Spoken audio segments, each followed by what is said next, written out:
Hello friends, चलिए ये 15 question वाली जो सीरीज़ चल रही है उसको कंटिन्यू रखते हैं। और आप लोगों को ये क्वेश्चन अच्छे लगते हों तो लाइक करिएगा, और पहली बार चैनल पर आते हैं तो सब्सक्राइब करके जाइएगा, और ये शेयर भी करिएगा। यदि आपको हेल्पफुल हो रही है तो आप शेयर भी कर सकते हैं, कि इसमें यदि दूसरों को या अदर पर्सन को भी थोड़ी बहुत हेल्पफुल हो सकती है तो वो भी उनको भी हो। ठीक है, तो यहाँ पे जो फर्स्ट क्वेश्चन दिया हुआ है इस पे बात करते हैं। सूचना प्रसंस्करण सिद्धांत निम्न के द्वारा जोर दिए जाने के रूप में सुदृढ़ीकरण की भूमिका की बजाय बच्चे के योगदान पर प्रकाश डालता है। क्वेश्चन समझ आ गया होगा। ऑप्शन की बात करते हैं। क्रिया प्रसूत अनुकूलन, अंतर्दृष्टि सीखने का मॉडल, परीक्षण और त्रुटि मॉडल। चौथा है चिर प्रतिष्ठित प्रानुकूलन मॉडल। तो यहाँ पे आप जानते हैं कि जो ये दिया हुआ है ये किसने दिया था, ये स्किनर ने दिया था, और ये कोहलन ने दिया था। गेस्टोल्टवादी हैं ये। अंतर्दृष्टि का सिद्धांत या सूझ का सिद्धांत, और ये ट्रायल और एरर मेथड ये थॉर्नडाइक ने दिया हुआ था, जो सीखने का सिद्धांत दिया था। और चिर प्रतिष्ठित प्रानुकूलन ये पावलाव ने दिया था। ठीक है, तो अब इसमें क्या देखना है कि सुदृढ़ीकरण की भूमिका की वह बच्चे के योगदान पर प्रकाश डालता है, यानी कि बच्चा जिसमें रिस्पॉन्स करता है या बच्चे के उस पर प्रकाश डालता है। तो किसमें अपन को देखना है, सबसे पहले जो क्रिया प्रसूत अनुकूलन है इसमें क्या होता है कि जो उसने चूहे पर सिद्धांत दिया था या चूहे पर प्रयोग किया था, तो उसमें कैसा प्रयोग किया था कि चूहा वही वही घूमता रहता है ना, और घूमते घूमते वो एक वहाँ पे दबा देता है बटन। जैसे वो बटन दबाता है वैसे ऊपर से अनाज का दाना गिरता है। तो यहाँ पे क्या हुआ, पहले आर हुआ और फिर स्टूमुलस आया, यानी कि पहले रिस्पॉन्स किया और फिर स्टूमुलस आया, इसलिए इसे आर एस थ्योरी कहते हैं। और बाकी जो दी हुई हैं ये एस आर थ्योरी बेस है, यानी कि पहले उनको स्टूमुलस दिखाया जाता है और फिर वो रिस्पॉन्स करते हैं। तो इस वजह से ये आर एस है, यानी पहले रिस्पॉन्स होता है और फिर स्टूमुलस मिलता है। तो यहाँ पे आंसर राइट ए हो जाएगा, ऑप्शन नंबर ए राइट हो जाएगा। ठीक, क्वेश्चन नंबर 2 की बात करते हैं कि व्यक्तित्व के मापन में प्रोजेक्टिव तकनीक अन्य परीक्षणों से बेहतर होती है, क्योंकि ठीक है कि उन्हें सहज रूप से प्रशासित किया जा सकता है।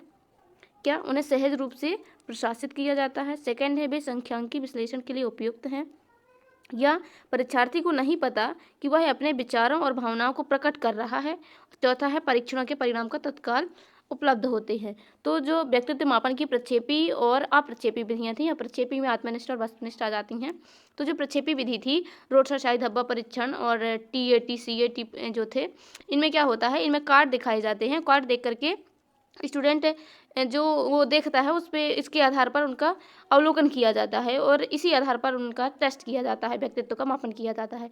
तो इसमें आंसर क्या हो जाएगा कि परीक्षार्थी को नहीं पता कि वह अपने विचारों और भावनाओं को प्रकट कर रहा है। ठीक है, यहाँ पे ऑप्शन नंबर सी राइट हो जाएगा। क्वेश्चन नंबर 3 की बात करते हैं। क्वेश्चन नंबर 3 है कि मैस्लो का आवश्यकता पदानुक्रम या हियरार्की ऑफ नीड्स सिद्धांत के क्लासिकल मॉडल में उच्चतम क्रम है। जो मैस्लो का आवश्यकता पदानुक्रम मॉडल दिया हुआ है, इसे ये जो पिरामिड के रूप में देते हैं। एक क्वेश्चन आया हुआ है कि ये किस उसमें होता है, तो ये पिरामिड के आकार में होता है। तो इसमें बताना है उच्चतम क्रम कौन है, सबसे उच्च लेवल पे क्या आएगा। इसमें ऑप्शन दिए हुए हैं, सुरक्षा आवश्यकता, संबद्धता आवश्यकता, सम्मान की आवश्यकताएं, और आत्मबोध या आत्म वास्तविकीकरण की आवश्यकताएं। तो सबसे पहले बताना है पहली आवश्यकता कौन सी है। पहली अवस्था है कि यहाँ पे पहली अवस्था या प्राथमिक अवस्था आती है शारीरिक अवस्था। ठीक है, तो शारीरिक अवस्था यहाँ पे पहली हो जाएगी। दूसरी हो जाएगी सुरक्षा की अवस्था, यानी कि जब हमारी प्राथमिक अवस्थाएं पूरी हो जाती हैं, खाने पीने की, रोटी कपड़ा की, तो फिर हम क्या चाहते हैं कि हमें सुरक्षा मिले, हमें सुरक्षित रहने के लिए घर मिले, ठीक है, आवास मिले। तो इस प्रकार से ये दूसरी आवश्यकता हो जाती है सुरक्षा की अवस्था। अब तीसरी क्या आ जाएगी, तीसरी आ जाएगी प्यार या प्रेम या लव, कि हमें सब कोई प्यार करे प्रेम करे, तो ये तीसरी अवस्था हो जाएगी। चौथी अवस्था आ जाएगी सम्मान की अवस्था, कि समाज में हमें सम्मान मिले, रिस्पेक्ट मिले, चौथी अवस्था है। और पांचवी और लास्ट अवस्था होती है आत्मबोध या आत्म वास्तविकरण की अवस्था, या सेल्फ एक्चुअलाइजेशन। ठीक है, तो ये पांचवी अवस्था हो जाती है। और जो उच्चतम क्रम पूछा है, तो यही जो लास्ट की है सेल्फ एक्चुअलाइजेशन, यही पांचवी अवस्था है। तो यहाँ पे आंसर हो जाएगा ऑप्शन नंबर 4 राइट। ठीक है, और इस पांचवी अवस्था को जी नीड्स भी कहा गया है। जी नीड्स, जी से ग्रोथ। ठीक है, तो ये भी ध्यान रखना है, जी से ग्रोथ बताया गया है कि ये ग्रोथ नीड्स है। और बाकी जो 4 आवश्यकताएं होती हैं, कौन कौन सी, जो 4 होती हैं, यानी कि एक तो प्राथमिक अवस्था पहली होती है, शारीरिक आवश्यकता, दूसरी सुरक्षा की आवश्यकता, और तीसरी प्रेम की या आत्मीयता की आवश्यकता, और चौथी होती है सम्मान की आवश्यकता, और पांचवी होती है आत्मसातीकरण या सेल्फ एक्चुअलाइजेशन। ठीक है, तो यहाँ पे आत्मबोध की आवश्यकता भी बोल सकते हैं इसको। अब यहाँ पे जो ये पांचवी अवस्था है, इस अवस्था को ग्रोथ नीड्स कहते हैं, जी नीड्स या ग्रोथ नीड्स। और बाकी जो ये चार आवश्यकताएं दी हुई हैं, इन्हें हम डी नीड्स बोलते हैं, डी नीड्स या डेफिशिएंसी नीड्स, यानी कमी की आवश्यकता। इसमें किसी न किसी चीज़ की कमी होती है, इसलिए इन्हें डेफिशिएंसी नीड्स या कमी की आवश्यकताएं भी बोलते हैं। तो ये याद रखना है, ठीक है। और ये जो दिया हुआ है तो ये पिरामिड के आकार की होती है, तो ये भी ध्यान रखना है। तो यहाँ पे आंसर हो जाएगा ऑप्शन नंबर 4। क्वेश्चन नंबर 4 की बात करते हैं। एक शिक्षक की सफलता निम्न होती है: विद्यार्थियों की उच्च उपलब्धियाँ, आकांक्षाओं का उच्च स्तर, या उसकी पिछली उपलब्धियाँ, या उसका अच्छा शिक्षण कार्य। तो ये तो एकदम नॉर्मल सा क्वेश्चन है कि जो शिक्षक की सफलता है तो वो क्या है, उसकी गुड टीचिंग, वो टीचिंग कैसे करता है, टीचिंग अच्छी करेगा तो शिक्षक सफल है, और अच्छी टीचिंग करेगा तो उसके स्टूडेंट भी सफल होंगे। तो ऑप्शन नंबर यहाँ पे डी राइट हो जाएगा। क्वेश्चन नंबर 5 की बात करते हैं। ये वाइगोत्स्की से क्वेश्चन आया हुआ है। संभावित विकास क्षेत्र यानी जोन ऑफ प्रॉक्सिमल डेवलपमेंट या जेडपीडी के 3 नाम यही दिए हुए हैं। संभावित विकास क्षेत्र या जोन ऑफ प्रॉक्सिमल डेवलपमेंट, जिसका शॉर्ट फॉर्म है जेडपीडी, किसकी भाषा विकास सिद्धांत में केंद्रीय अवधारणा है। मतलब ये जेडपीडी का कॉन्सेप्ट किसने दिया था, तो ये वाइगोत्स्की ने दिया था। वाइगोत्स्की ने और क्या दिया था, उन्होंने एक स्कैफोल्डिंग का शब्द भी दिया था, ठीक है, तो ये भी याद रखना है, स्कैफोल्डिंग। और क्या बताया था उन्होंने, दूसरा बताया था MKO भी बताया था, मोर नॉलेजेबल अदर, इसका फुल फॉर्म है मोर नॉलेजेबल अदर। और इन्होंने प्राइवेट स्पीच या इनर स्पीच भी बताई थी। क्या प्राइवेट स्पीच या इनर स्पीच की बात भी करी थी वाइगोत्स्की ने, तो ये भी ध्यान रखना है। इसी को इनर स्पीच भी बोला है कहीं कहीं, तो ये भी कॉन्सेप्ट वाइगोत्स्की ने दिया था। और ये दूसरी बात है कि ये क्या करते हैं, ये सामाजिक को ज़्यादा इंपॉर्टेंट देते हैं, और सामाजिक की अंतःक्रिया के द्वारा ही भाषा को सीखने पर महत्व देते हैं। तो यहाँ पे ऑप्शन डी राइट होगा, वाइगोत्स्की। नेक्स्ट क्वेश्चन की बात करते हैं। क्वेश्चन नंबर 6 है। फिर वाइगोत्स्की से क्वेश्चन आया हुआ है कि वाइगोत्स्की के अनुसार संज्ञानात्मक विकास निम्न पर निर्भर करता है। जो वाइगोत्स्की का सिद्धांत था, सामाजिक संस्कृति का सिद्धांत इन्होंने दिया था, सामाजिक संस्कृति का सिद्धांत। तो इन्होंने उसमें किस पर जो विकास होता है तो किस पर निर्भर होता है, तो सामाजिक अंतःक्रिया पर निर्भर होता है। ऑप्शन नंबर यहाँ पे डी राइट हो जाएगा। बिल्कुल बेसिक क्वेश्चन आए हुए हैं। नेक्स्ट क्वेश्चन की बात करते हैं। क्वेश्चन नंबर 7 है, इसको ध्यान रखिएगा, ये अच्छा क्वेश्चन है। पियाजे के अनुसार व्यक्तिगत कहानी निम्न की एक विशेषता है: विलंबित बचपन, प्रारंभिक बचपन, वयस्कता या किशोरावस्था। तो यहाँ पे क्या आंसर है कि पियाजे के अनुसार व्यक्तिगत कहानी निम्न की एक विशेषता है। तो किसकी विशेषता है, ये किशोरावस्था की विशेषता है। यहाँ पे ऑप्शन नंबर डी राइट होगा। क्वेश्चन नंबर 8 की बात करते हैं। कोहल वर्ग के नैतिक विकास के चरणों में सामाजिक मानदंडों से अनुरूपता खाली स्थान में देखी जाती है। मतलब सामाजिक मानदंडों की अनुरूपता यानी लॉ एंड ऑर्डर ओरिएंटेशन जो था, जो समाज के नियम को मानता है, नियम या उसको ऑर्डर का पालन करता है, तो वो किस में देखी जाती है, परंपरागत में, पश्चिम परंपरागत में, पूर्व परंपरागत में, नैतिक परिपक्वता प्राप्त करने के पश्चात, ये कोई उनकी लेवल ही नहीं है, और पारंपरिक चरण में। तो जो 3 लेवल उन्होंने दिए थे तो वो किस लेवल में आएगा, ये चौथी नंबर की स्टेज होती है, तो चौथी नंबर की स्टेज किस में आती है, कन्वेंशनल लेवल में, ठीक है। इसमें स्टेज लिखा हुआ कोई बात नहीं, ये लेवल होते हैं 3 लेवल और 6 स्टेजेस होती हैं। तो ये जो पारस्परिक चरण दिया हुआ है यानी कन्वेंशनल लेवल, यहाँ पे आंसर हो जाएगा ऑप्शन नंबर डी। चौथी स्टेज होती है, तो चौथी स्टेज किस में आएगी, पहली और दूसरी स्टेज प्री कन्वेंशनल में आ जाती है, तीसरी और चौथी स्टेज कन्वेंशनल में आ जाती है, और 5वीं और 6वीं स्टेज जो होती है वो पोस्ट कन्वेंशनल में आती है। तो यहाँ पे आंसर हो जाएगा option number D. Next question की बात करते हैं। क्वेश्चन नंबर 9 है, सेल्फ एक्चुअलाइजेशन यानी आत्मबोध या आत्मवास्तविकीकरण वह मनोदशा है जो निम्न स्थिति में होती है। किस स्थिति में, कि जब कोई बच्चा अपनी सामर्थ्य तथा कमजोरी की पूरी तरह से उपेक्षा करता है, नहीं बिल्कुल नहीं। दूसरा है, जब कोई बच्चा वह हासिल करने के लिए सर्वश्रेष्ठ प्रयास करता है जिससे वह हासिल कर सकता है। तीसरा है, जब कोई बच्चा जीतने के लिए दूसरों के साथ प्रतिस्पर्धा करता है। जब कोई बच्चा निम्नतम आवश्यकताओं के साथ पूरी तरह संतुष्ट होता है। तो यहाँ पे एक जो आंसर राइट होगा तो वो क्या होगा, सेल्फ एक्चुअलाइजेशन या आत्मबोध क्या होता है कि हम जहाँ तक पहुँचना चाहते हैं या हम जो हासिल करना चाहते हैं वो हम हासिल कर सकते हैं, उसके लिए सर्वश्रेष्ठ प्रयास करना, अधिक प्रयास करना। तो यहाँ पे आंसर हो जाएगा ऑप्शन नंबर बी, ठीक है, ऑप्शन नंबर बी हो जाएगा। क्वेश्चन नंबर 10 है, समस्या हल करने की वैज्ञानिक विधि में निम्न में से पहला चरण कौन सा है। इससे भी बहुत क्वेश्चन पूछे गए हैं समस्या समाधान विधि में। समस्या समाधान विधि तो किलपैट्रिक लेके आए थे।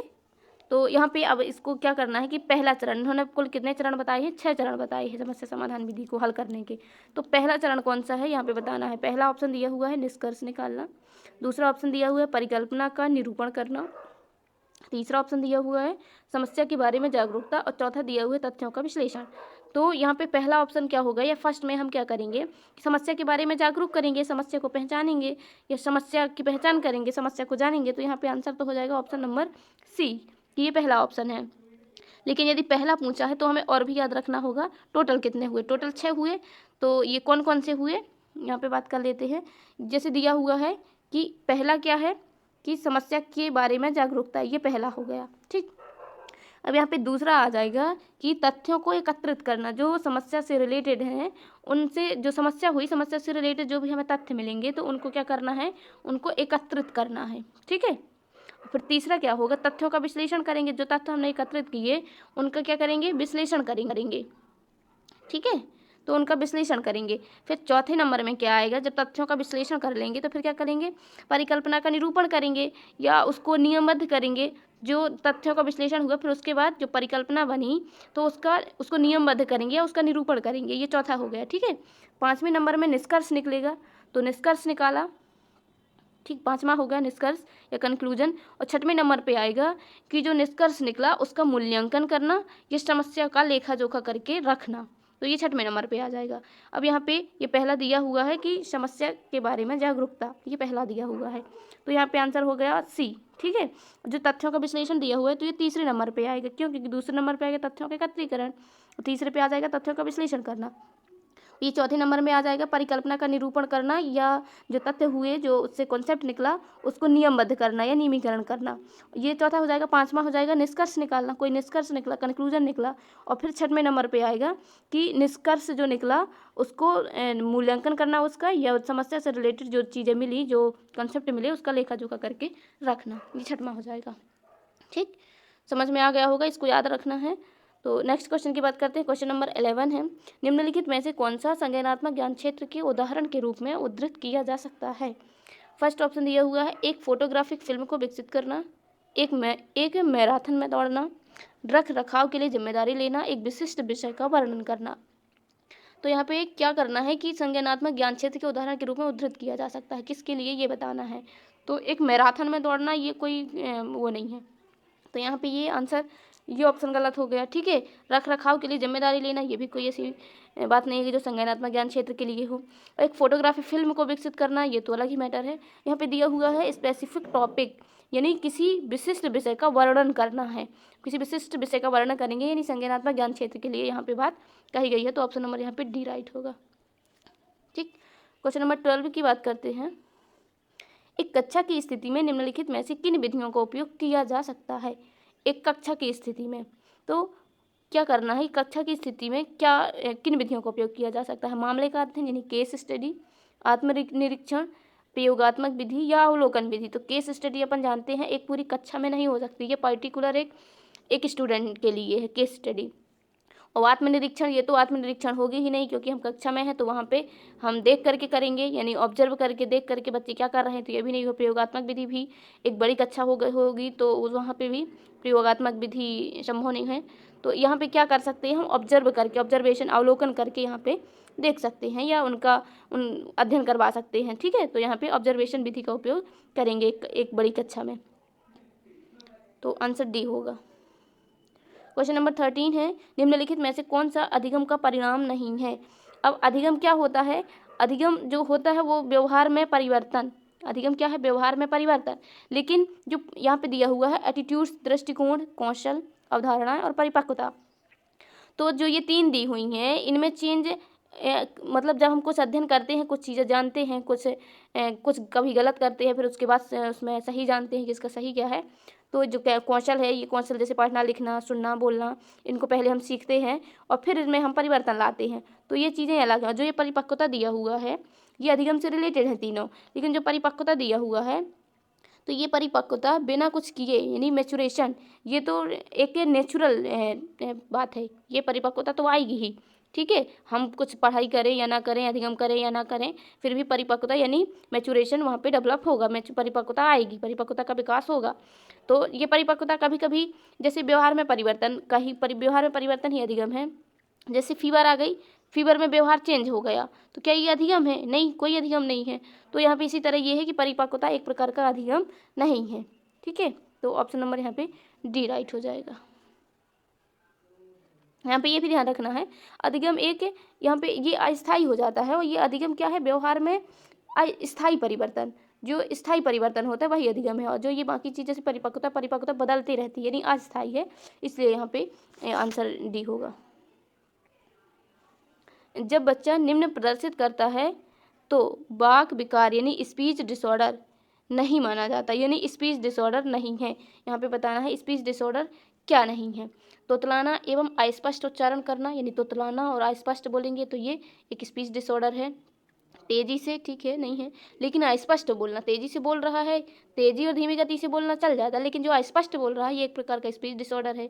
धीमी या तेज गति से बात करना, ठीक है, ऑप्शन नंबर 4 देखते हैं। हकलाना या रुक रुक करके बोलना, तो यहाँ पे साफ दिया हुआ है ये भी एक स्पीच डिसऑर्डर है। जो ऑप्शन नंबर 3 में दिया हुआ है तेज गति से या धीमी गति से बोलना, ये एक स्पीच डिसऑर्डर नहीं है। ऑप्शन नंबर यहाँ पे सी राइट होगा। क्वेश्चन नंबर 15 की बात करते हैं। रोरशाही के धब्बा परीक्षण में परीक्षार्थी प्रत्येक कार्ड को कब तक रख सकता है? 15 मिनट तक, 10 मिनट तक, 5 मिनट तक, 20 मिनट तक। अच्छा, ये क्वेश्चन कैंसिल हो गया है, तो यहाँ पे कितने मिनट तक रख सकता है? आप लोग कमेंट सेक्शन में, ये क्वेश्चन आप लोग सबके लिए है, तो ये कमेंट सेक्शन में इसका आंसर बताइएगा। ये कैंसिल भी हुआ है तो किस वजह से कैंसिल हुआ है? इसमें 5 आंसर दिया हुआ था, तो ये कैंसिल माना गया है। ठीक, तो कमेंट सेक्शन में आंसर बताइएगा, आप भी सीखिए और हम भी सीखें। तो चलिए यहाँ पे क्लास ओवर करते हैं। आज के लिए इतना ही। Thank you for watching.